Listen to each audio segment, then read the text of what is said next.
G'day, I'm at Moreton Island doing the hard yards. Thought I'd show you a little bit about these magnificent grass trees. There are literally thousands of them around me at the moment, and they're all going into reproductive mode with this massive spear coming out the top of them. Now these things are extremely slow growing and they're extremely tough plants. This one here, they grow anywhere between 1 centimetre to 2.5 centimetres a year. So this thing here could very well be 50 to 100 years old. Magnificent plants. Interestingly enough, if I dig down into the root zone a bit, I'm just taking a little bit of the root zone there, you can see that the roots are surrounded by what looks like cobwebs. This may well be, and I'd have to get it checked, mycorrhiza fungi that forms a symbiotic relationship with roots where the fungi goes down into the sand to deliver nutrients to the plant. In return, the plant gives the fungi sugars because that's what supplies them with food itself in its own right. A magnificent tree. Very important to the indigenous people. They used to use these for all sorts of things. The spears obviously were good as a spear for fishing.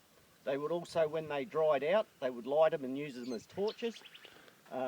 When the flowers, they'd actually use them as a compass as well, because when they flowered, they normally flowered on the warmer side, which was normally the northern side of the plant, and so they could tell which direction they're going in.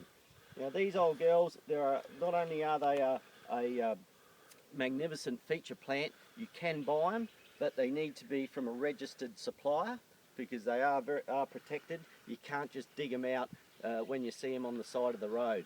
And I can tell you now, there's some very, very big specimens around me. One over here, it's around 2 to 3 metres high. You know, that old girl has probably been there before Captain Cook got here. So grass trees, magnificent plants. Get one in your garden if you can. I've transplanted a couple have died, couple haven't. I think the secret to transplanting is try not to disturb the roots as best you can. I actually used a program when I transplanting them that an old fellow told me was to put a little bit of sugar around the hole to encourage fungal growth.